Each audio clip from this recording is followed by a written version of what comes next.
Hey everybody, welcome back to another edition of Printing's Alive. And today we are blessed with a guest. We have Jon Bailey of Precision Proco out of the UK. How you doing there?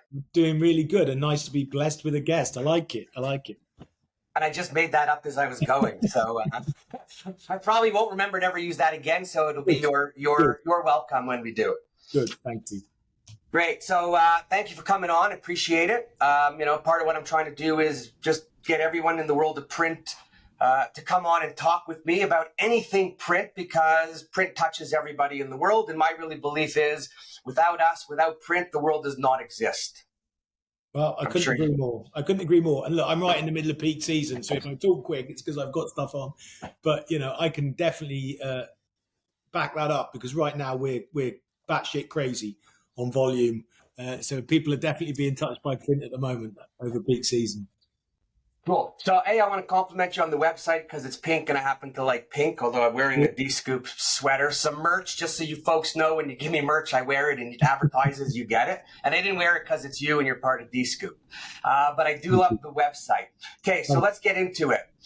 Tell me about Precision Proco, because you guys have a bit of a story. You've done many things, you do many things, and I believe you've positioned the company to be in a really good place for what's going on in the world and where we're going. Yeah, look, we know the print's changing. It's been changing for years. Everyone thinks it's dead. It's completely not dead. It's just completely different, right? So you just have to approach it different. You have to address customer issues different, and you got to keep moving. That's what we believe in.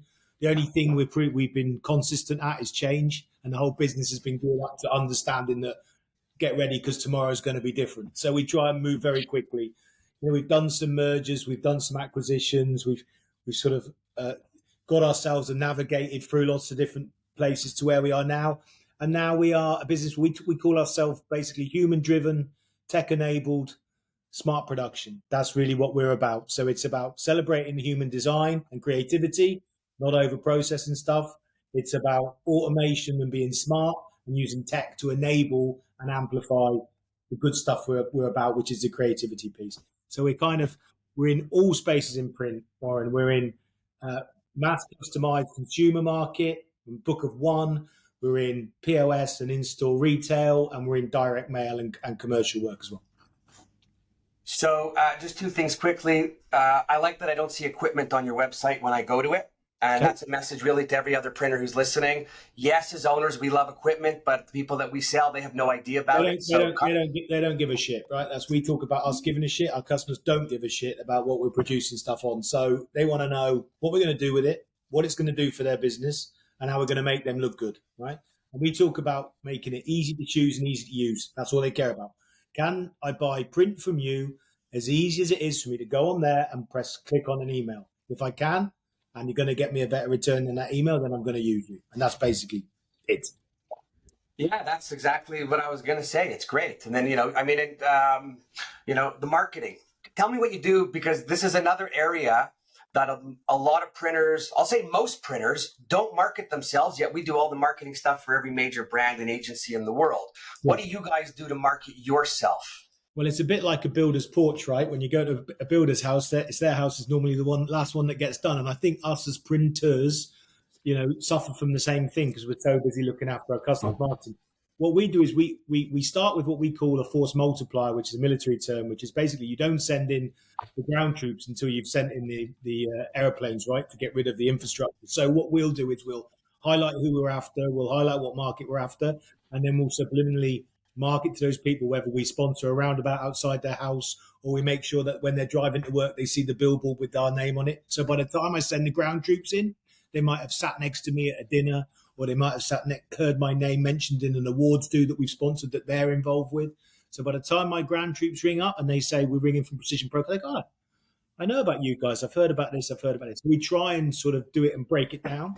And then we also, we talk content. We don't sell to people. We tell them the stuff we're doing, right? So what have we done that's interesting? What have we done from other customers? And we get customers to talk about us. And because we're all the same, right? When we're buying kit, we want to hear from another supplier's customer before we buy. No matter what. We don't hear from the manufacturer. I want to hear from the manufacturer, which is what D-Scoop's all about. I won't talk about D-Scoop, but that's what D-Scoop's about, is let's listen from my peers what's good and what's not good. and we want the same from our customers. So we find that works. Yeah, I love that. I mean, if I go back in time, and maybe I was I'm always ahead of my time, but we used to do tons of samples of different things that we were doing because we were buying different equipment and UV and iGen 5s and whatever. And I would say to the team, let's just go with our ideas and show people. Don't ask them if they have anything to quote. Let the other morons ask them what they have to quote, because then they sound like they just want to take an order. If you go in there regularly and show them what you're doing and you're excited and you're passionate, they're going to remember that they have something to quote, and then they're going to ask you. Yeah, there's two phrases we use a lot. One is I don't know what the swearing language thing is here, so I'll try and keep it down, but we work effing hard to make it look this casual, right? That's one of our things. So we want people to think it's casual, but we work incredibly hard at all the detail to make it really slick. And the other thing is that no one's ever left us for giving them a bad idea, right? So no customer's ever said, didn't like that idea, so I'm leaving you. That doesn't work. It doesn't happen. They want more ideas. So we push innovation, push new stuff to them. We have a customer suite on site here where we bring them in and we do training sessions on data, how to get more out of your data, how to get more out of your print, what new finishes there are. And we bring in third-party vendors and partners who we work with on embellishment, what can be done there to add value, on new technology. And we just try and stimulate the minds in what's possible. I think it's in the old days, they used to call them lunch and learns. Yes, they did. Lunch and learns, yeah. Yeah, but that's an old term. Yeah. How many employees do you have? About 450. Yeah, I know. Did you notice I stayed really firm when you asked me that? Yeah, because you're bolted to the... No, so 450 if the average family is 4 people. So you're really employing and looking after 1,600 people. Yeah. With their families. Yeah, and that burden is heavy.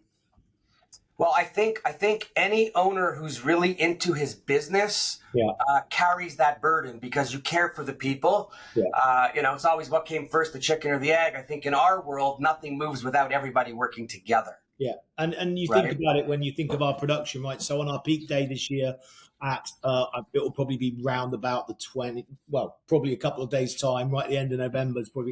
We'll probably produce on one day 2 million items in one day that have got to go out the door on a 2-day SLA, right? If you've got 450 people and you're reliant on 2 million items going out correct, because little Johnny needs the correct card, right? Not someone else's card that may be not appropriate, for example. You got to have these people. They've got to have your back, and you've got to have theirs, and you've got to trust them because there's no way you can deliver that without it. So, oh my God, no. So yeah, it's a thing we take very serious. And you mentioned about being in the business. I'm in, right? This is not one of those businesses where I sit around and wait for things to happen. We have to keep on it and keep working on it and supporting the people. You say you're in, to everybody listening, especially owners, I think that's important because if you're not in, then you don't have the leadership. Yeah. Right? Yeah. It's like I tell everybody, any company before they start something, a marketing plan, a business plan, whatever campaign, if the CEO, the president, the owner is not in at the top, excited and passionate about it, he cannot expect his team to succeed with it in the way that he's thinking. Yeah, and we talked about it a minute ago at the start about the change. It's so much change going on, and if you're not in the lead of that change and comfortable in that change and showing that you are in control of that change, it very quickly in our world becomes chaotic. And when it becomes chaotic, people worry, and then when worry kicks in, people don't know which direction, and they might trust you and want to work for you, but if they haven't got that clear direction, it's very easy these days with the speed of change to go off grid. So you've got to be really, really focused, I think. But you got to be focused, and you got to keep them in the game, because when they turn their head for a second, our equipment's moving so fast that there's a cost to that, lose your concentration. Yeah, there is. Yeah. Right. So you want to keep, and they're also up against loads of stuff. I mentioned about, being human driven, but my point on that and with the AI and tech is to amplify it. Right. And as businesses, not just us, not just our industry, but we are guilty of it as well. We're driving these KPIs and SLAs because we have to, because production and management margin is so tight, right? So you've got to get those efficiencies. But the minute you over process and you cross over that creativity curve, you're done for, because you don't, if you lose the human element of creativity, even in a production environment, you become the same as everyone else that's always going to also automate. And when everybody's automated and everybody's AI'd up to the max and everybody's doing the same stuff and it's all good enough and this kind of stuff, when that happens, the only difference maker is the personalities and the creativity of the people you got. So if you lose that, you won't get it back. So I think that's a big lesson for us. Oh, I totally agree. So now, next question is based on that. Is you said 450 family members. How do you work the culture? What is your culture, and how do you maintain, a good feeling, a sense of family? Because it gets harder. I mean, I remember when I had a few people, and then it got a little more and a little more. I always made it a point, because I learned from an elder gentleman that he knew the name of every person in his company. Yeah. And when you bump up to someone, when you bump into someone, or you're introducing someone, and you could introduce every person in your company when you're walking a customer through, it makes the people working for you feel pretty good. Yeah, it does. Right? Yeah. But it's hard with that many people. Look, it is becoming harder. I don't know whether that's because I'm getting older and my memory's going, or whether it's just the amount of people, right? But there's that as well. So I can walk around. I can walk around and I know everybody and I recognise them. Do I know everybody's name at 450? Probably not, if the truth be known. And we have a lot of foreign workers now as well, which makes it even more complicated, right? With respect. So yes. But what we try and do is I like to run the business in a very straight way, right? I'm very straight with people. I address situations very quickly. There's no such thing as a hard conversation if it's a genuine conversation. And I truly believe that. So I drive that through my leadership team, who are responsible for all departments, and we run that in a high trust contract. So if things are green and good, you don't need to tell me, because I trust you. If it's red, that's when you flag it. And if we mess something up, you flag it, we jump on it, and we help each other out. So we have that kind of relationship where it's a trust thing. And then what we try and do is we drive it through the different sites. So we make sure all the sites are consistent and they're familiar, but they also have their own unique personality. So London is a different personality than Sheffield, because it's a different region, a different area, but still consistent.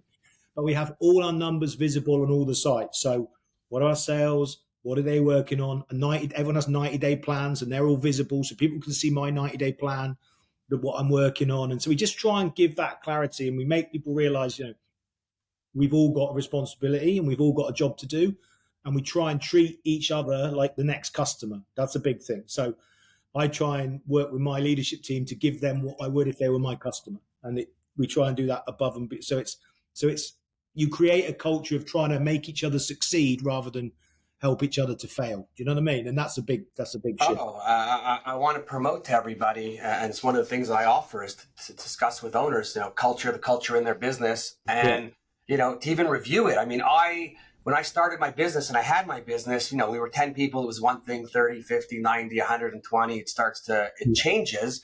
But I was so conscious, maybe because I was younger. And I mean, listen, we had all young people. Everyone was going to the same raves on the weekend. So it's a little hard to pretend to be different on Monday when you're all feeling the same. But when you make people feel good, when people feel good, they do more, and they do more because they feel good, not because they have to. Yeah, my experience in people is most people want to come to work, do a really good job, feel like they've delivered, be appreciated for delivering, and go home feeling like they've done a good day's work at all levels, right? Me, everyone wants to do that. That's becoming harder and harder in business because we expect so much, and there's no time to celebrate anymore, because no sooner do you do something really well, you're having to squeeze even more fun out of it, right? Because we're not allowed to have fun anymore because the world's gone crazy. So you have to try and, I believe, we have to create more of those water cooler moments again, more of those sitting in the canteen chatting, more of what did you watch on telly last night. And if anything good's going to come from the AI technology shift, it's that. We'll use AI to amplify the time that humans can have talking to humans again and feeling like they're going home, like they've done a good job. That's the best thing about it. I'm going to run a campaign that says bring back the water cooler. Totally. Right? Because you've got to create the moments of clashing together. And with all the, I don't want to insult anybody, but with all the liberal movements and talks and everything out there, you'll hear from comedians. They can't be comedians anymore because you can't even tell the joke. Yeah. Right? I want to go back to telling jokes. Yeah. And I want to go back to telling jokes where everyone takes the joke as a joke, because that's what it's meant for. Don't analyze it. Look, I get things change and the world's changed. I'll be honest. I think we're really lucky. We've got a business here where I feel like people can talk and have fun and enjoy themselves. Of course, it's stressful times, right? You can never be doing that all the time. But actually, we've managed to keep a lot of that old-fashioned business mentality in. All the bad stuff's gone. It's health and safety good, diversity's good. Looking after people's good. care, mental health and well-being is great. All the stuff, the good stuff that's come from these changes is all there, but we've managed to keep the ability to have a laugh as well, because I think you can't do this without trying to do that. I mean, interestingly, we've just had a session now before I joined this, where my manufacturing director is celebrating his 25th anniversary today of being here today, and we've just gone down and presented him something downstairs, and the shop floor stopped and come over, and there's 100 people. You didn't give him a watch, did you? No watch. Okay, good. I don't want him clocking off, right? But we give him this card. It wasn't even a money thing. We just stopped and we all spent 10 minutes just to celebrate him, and we did, and it was just lovely because 100 all the press just stopped for a minute. Yes. And how happy did he smile, and how big was his, just for the appreciation? Like, I hate this. You shouldn't do this. I hate it. And you could tell. That's why we're doing it. You hate it. And he was perfect. And he sent an email after saying, I love this place. I would never be anywhere else. And it's just, stuff like that. And so that is the sort of stuff I do make the time for. And I always do an intro for new starters. So every month or two, I do a new starter session where I sit and meet all the new starters, and we talk and we introduce each other, and we talk about very cool history and I talk about how the business started, because I say, you come here, you think we're like Amazon, right? But this is my house. So when I see things on the floor like rubbish, I pick it up because I spend more time. God. I clean the toilets. If the toilets are blocked, I'll clean the toilets. There's no hierarchy, because this is my house. And if you're in my house, I expect you to treat my house.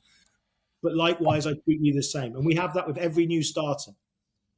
It's so funny that you say my house, because I remember one year I went to Japan to visit one of the manufacturers, RMGT or RGMT, my dyslexia kicks in. And when I went there, I was just blown away on how they operate, how precise, how clean everything was. I was taking pictures everywhere.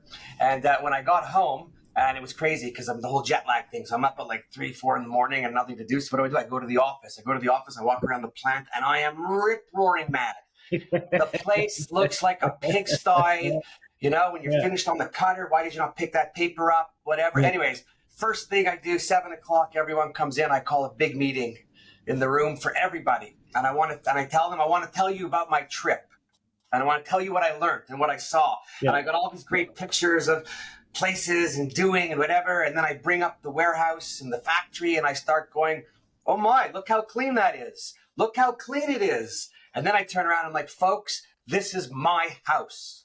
If you want to live in my house, all I ask is that you respect it. Or are you okay if I come to your house and walk with my shoes on the couch? You know what I think what happens in a lot of businesses now, we recruit people. I have various things about recruitment. I have the coffee cup test, for example. So if you come for an interview with us and you have a cup of coffee and we're talking, if at the end of that interview you don't offer to take your cup to the cleaner and you leave it on the table, you don't even get a second interview. It doesn't matter how good you are, right? Because you interview for culture, you don't interview for talent. I got the talent thing. We can do the experience. If you're not the type of person to do that, if you're not the type of person to offer to take your cup, you're not in the right place for me. Is awesome. That reminds me of hearing the story about Zappos hiring in Vegas. And they would fly people in, and they would all put them in the same truck, and the person driving was actually head of HR. And just listening to the conversations, listening to the interaction, I remember reading one where one guy was talking negatively to another person, and this and that, and when they got to the place, that person never made it beyond the reception area. I always remember, you know what, I won't mention any names to protect the innocent. I'm sure they're not listening now, but I always remember I was on holiday, and I was driving back from holiday, and I needed to pop into work. So I had my flip-flops and shorts on, right? And you know how old this was, because I was on the shop floor in flip-flops and shorts, which you never can do. Allowed. Yeah. So I'd stopped in and I walked onto the shop floor, and I looked obviously bedraggled, and my then production director was on the shop floor talking to a new employee who just started that morning. And as I walked over, I said to the guy, how you doing, to my production director? And this dude looked at me up and down, and he said, who the hell are you? And you could see the face of the other guy going, oh my. I said, I'm no one. He went, oh, right, okay. And he just sort of ignored me, blanked me. And I just said to the other guy, he's gone. So what I said, you're gone now, out. Well, I said, out. I own this place. You talk to me because you think, oh, I'm sorry, but nice to meet you. I said, no. You talk to me That, the same as you talk to everyone else. Out, and he that left. was I marched him that out. was undercover boss Exactly. without a film crew. But I marched him out, and you could see everyone going, "Oh no, why did you do that?" No, that's it. But I think that sort of stuff's important. And we jump back to saying about getting people on the slot. It's not people's fault, right? And this is the bit print people make mistake of. They sit and they moan about employees, and they sit and they slag each other off, and then they don't address the situation, and that's just cancerous, and it just creates the wrong culture. We don't do that. If I've got a problem with you, you know about it, and you know about it in a very fair way, which is I'm going to give you an opportunity to solve it, but right now that's where I'm feeling, and we've got to solve it or not, right? And I'm very adamant about that. People say you're so direct and so strict. I say, yeah, but no one's falling out on me because they know where they stand, and it's really fair. And the bit that people know is if like what I'll do is when they come and people don't know it's your house, they don't understand that once upon a time you had 4 employees and you were here till midnight booking jobs in because it's a startup, it's a privately owned. They don't know that because they turn up and they see these big offices, they see 400 people, they go, there's money everywhere. They don't know. So I show them the building. I show them the building that I moved into. I show them my picture of me printing that's up. I show them the history. And I say, look, now you know there's no reason, there's no excuse because you now know. And people go, wow, I never realized that. Of course, we're going to look after it because you've taught them not to jump on your sofa. You've taught them not to treat your house bad because but we don't do that. We just get mad at employees for not maybe doing what we think they should do, but they don't know. Well, everyone needs to know the story. Yeah. Right. And I like that you do when you every couple of months you have new people come in, they need to know, they need to feel. The people that have been with you the longest that know it don't say it because they've been there so long. And I find, business is storytelling, be it to the customer, to your employees. And I find that everybody enjoys a good story. Everybody enjoys to know that you worked hard. Everybody enjoys even when you tell them the misery part, but you crawled out of it. Yeah. Right. And it just means that you're a fighter and that you're going to do. Yeah. The biggest thing that I've learned in life is, I think every industry is the same. With our industry, there's a lot of talk. Everybody knows everything about everyone else's business. Yeah. Right. And I learned this. Wasn't maybe the best time, but I learned when I got divorced. And I will just say, me and my ex, and I hate using the word ex, we are great. My kids are great. Never said a bad word about her. And what you say about your ex is what you teach your children. So just another little bit of a life lesson on my print podcast. Always say nice things. But I remember when that happened and, within your own community, you hear people talking and then people say this. And then I start hearing from people, oh, I can't believe that settlement you made her and you did it. Or people talk like that. And I go, really? I go, you heard that? I go, were you in the room? I said, because I don't think that I spoke. I don't think my ex-wife spoke. The lawyers didn't speak. I said, so please tell me, where did you get that information? Yeah. And then they go white and they shut up because they're called, right? Called out. So my message to everyone, what I do is, unless I hear from the horse's mouth, I don't repeat that stuff. No, I agree. Because every person who says it, it changes a little. Yeah, it does. Yeah, the old Chinese whispers, right? So it's important. I think on that, it's quite interesting that you talk about that. I've never got involved in other people's politics business wise because they're the one that's everybody. I've got my own. They're in really trouble. They're running out of cash. Well, tell me about it. I know this. I know, right? They've done this with this because I know because I'm in the same. So there's always the stones, right? And I just don't celebrate people's downfall or wish people bad, whether they're our biggest competitor or not, because it very quickly can turn around and look straight at you. Karma. Exactly. So I've always stayed out of other printers' businesses and news. And whenever I've had people go, oh, did you know about these guys? I go, no, not really. Well, they're a big competitor of yours. Doesn't matter. Makes no difference. If I spend my time worrying about what they're doing, I'm losing what we're doing. And that's always been a thing. But the reason I do all the D-Scoop stuff and the Sheet for Brain stuff and the sharing stuff is I truly believe to stay ahead, if I empty my bucket of all my ideas and I share them, yes, people will try and copy and try and keep up and try and replicate, which is great because it pushes the industry. But by the time they've copied and replicated, we've changed and we're on to the next thing. And so I've always built a network on sharing, not on gossip. And that's always been my philosophy to keep in with people. We could be brothers. Should have known each other earlier because from the day I started in business, I don't come from a business family. All my learning is on my own. Yeah, All me my too. experiences have cost me millions of dollars, Yeah. right? I could probably teach a class on restructuring at an MBA school. But it's always, you always just got to be straight up. You Just really it's have, the and look, easiest. I'm really interested in hearing your story. And we were talking obviously before the podcast Mm. the story, and the questions I was asking was, what is it like? How did you deal with this? Because I'm sat here and the business is good and we're busy and this and the other, but I'm not stupid enough to know that at some point in time I'm going to be in a period where it's going to be difficult. So it's always interesting to cover I'm those. gonna, you know what? It wasn't on my mind to tell it, but I'm gonna tell because of what we're talking about. I'm gonna tell you a little story about just never knowing people. So I was always going to things. I joined the entrepreneur organization, put myself around other business owners in other industries Yeah. that were young folks. It's like a board of directors. I used to go to every print meeting. I was always like, by 15 years younger, the youngest guy at these print things because I didn't know. And selfishly, I was going to learn, but I was also going to make connections and maybe hopefully do some business. And I've always done that. And then in terms of sharing, when I bought my big press and I would bring people in and people would say, and competitors, and people say to me, like, why you bring the competitor in? I go, because I want them to see what we're doing. I want them to be a little nervous. I want them to think about doing it. Yeah. I said, but get this, they're never going to do it the way we're doing it because we created it. Correct.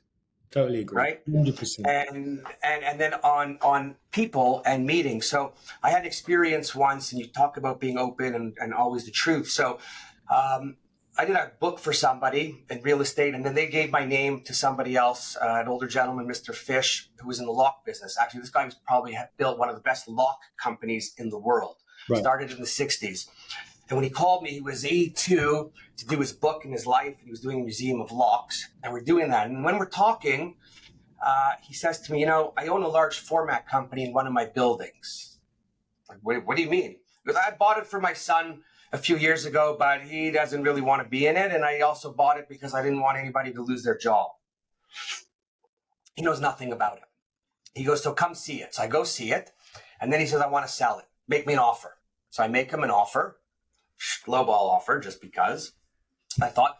Anyway, he called me up and he goes, no good. Anyways, fast forward. I said, well, will you at least give me last kick of the can? Fast forward a month. He calls me. He was away on vacation. I knew where he was when he's coming home. He called me in the morning. He says, Warren, come meet me today. I've been away and I've been sitting up on the hill looking over like my little vineyard. Old guy had a place in Italy. And he's like, I want to talk to you. I've been thinking about you. Well, how you been thinking about me? Maybe you should tell me before I come. And so I go over, and older gentleman, we go into his office. There's a round table. Would you like a tea? Would you like a coffee? And there's a little plate of cookies on the table. All right, have a cookie. Okay, I'm going to have a cookie. I'm going to have 2 cookies. I start listening to him, and this is what he says to me. He says, I want you to have the company, and I'm going to tell you how the deal's going to go down. And I'm sitting there, and I'm listening. And he says, okay, first of all, we're going to make it, you're going to buy the whole company. I'm going to loan you $500,000. You're going to use $200,000 of it to buy the company. You're going to use $100,000 of it to pay down some of your other debt for something I had. He goes, and you're going to use the other 200 to do the move and get you in, because if you buy the company, you're going to go bust on the move. And I am sitting there like I'm speechless. And then he says to me, you're going to give me 5% interest and you're going to start paying me back when you can. And I'm sitting there and I'm not sure what I heard, because that's not normal. It's not real.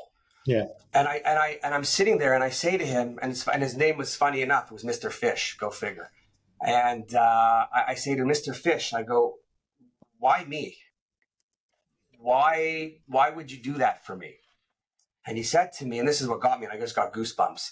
And he says, when we started talking in general, and I asked you about your business, and I asked you questions, you didn't hesitate on one question. You answered me the good, the bad, the ugly. You told me how you did what you did, and you were passionate about it. And I saw a little bit of me, and he goes, everybody needs some help. He says, when I had my business, I got into trouble. The guy put $100,000 in. He goes, when we sold, he got $100 million. I said, really? Do I get the $100 million? No. But it was more, the point of my story is you just don't know who you meet when and where. Exactly. You must always, for the most part, keep your chin up. You must be straight. You must be honest, right? You must be humble. Yeah. I mean, I'm pretty humble. Might not be so righteous, but I'm pretty humble. I'm very ethical and very moral, even though I can scream loud, and whatnot. Yeah. But life, and then the better one was, it didn't end there. We did that, and then I had to renegotiate a $2 million bump on a press that was coming up, the big one. And I called him up and I said, hey, Mr. Fish, I said, can you help me out? Because he used to donate a lot of money to the hospitals. Right. When he donated money to the hospitals, his only condition was I negotiate with the machine vendors or the GEs. Okay, for the kit. Yeah. Because that's his business. I mean, he taught China how to do things. Anyways, so I called him up and I just said, I need some assistance, some advice, some guidance. It's GE, this is what they want. We're doing this. I want to go 3 years. They want 2. They want this interest. He goes, no. He goes, we don't like those people. He said, this is what we're going to do. I'm going to loan you the $2 million.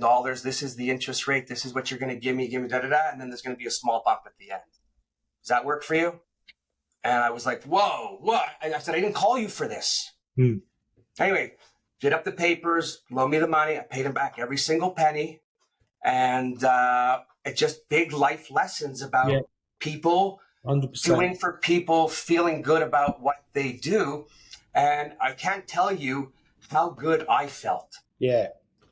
It just made me feel that all those years of wondering what I'm doing, it took somebody really smart, really experienced to notice me.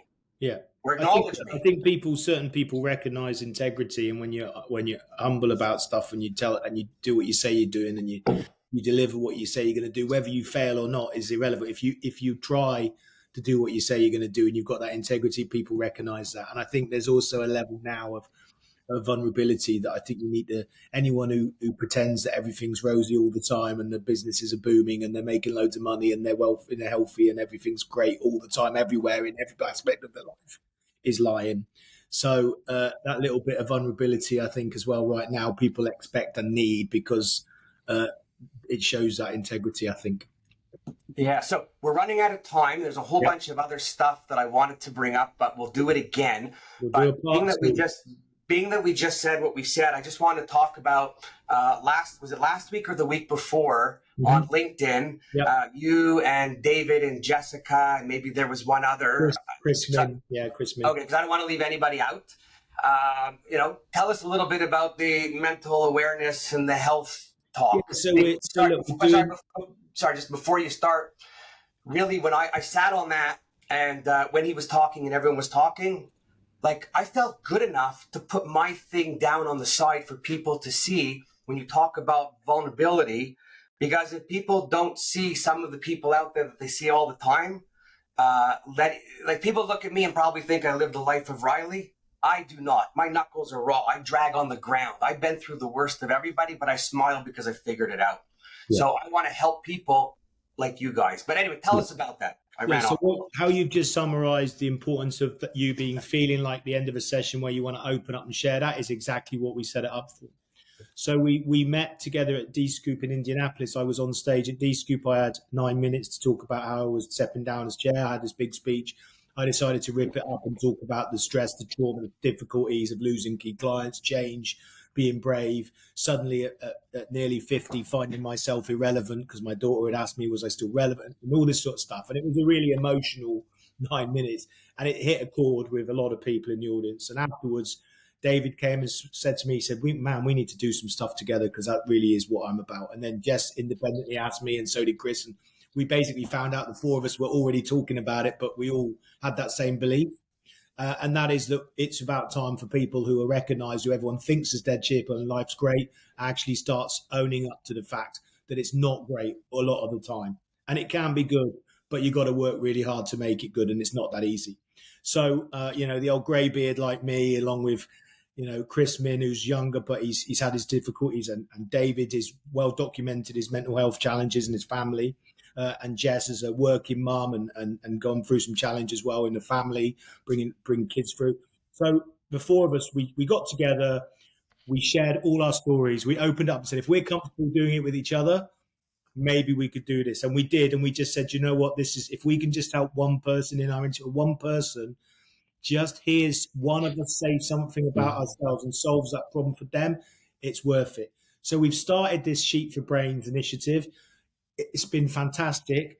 We're getting so much support. We had 60, 70, 80 people now joining the sessions. We've got a private LinkedIn page. And we're just so proud of what we're able to, and what we've created so far, this, what we feel is a safe house where people join, exactly like you said. They join, they listen, and by the end of it, they go, actually, I need to share my story because I think I can help one other person as well. And that's what we're really proud of starting. So actually at D-Scoop in Long Beach, we're going to have a session where we're going to have like a live one of these podcasts, just so you know. It's going to be fantastic. And we're also going to have a place in the showcase for people to come and talk to us about mental health and share stories as well. So no, we're really pleased with how that's going. It's a big passion of ours. Yeah, listen, life is big, and I think when we work, even the 5-day week working all the time, even as owners, we have to acknowledge that our people have families and I get to spend some time with them. Yeah, right. Yeah, exactly. Wow. Anyways, half of what we talked about wasn't really my plan, but those are the best plans when they don't go the way you want. Yeah. You got to get off. I got to get off. Somehow I felt that might happen. Yeah, really. Hey, just a little. We can make it a docu-series. But yeah. So first, I'm gonna thank you for your time and the conversation. I gratefully appreciate it. To people out there, I sure hope you made it this far. If you did, tell someone else to stick it out till the end next time. If anybody wants to hear anything in particular, let me know. If you want to be on, let me know. Really, I just want to promote print. I want to promote people. I want to promote our industry. I want to promote that printing is alive in every aspect, maybe changing. Well, you know what? I'm going to take that as a double promo as I put that back. I'm taking a screenshot. Why is it not screening? Well, hopefully it's screening. We'll take a picture after. But so everybody, thank you again. Keep listening, and we're going global. So if I could be of any help to anybody, just let me know. Jon, again, thank you. All the best. And we will be speaking again soon. We will. Thank you, Warren.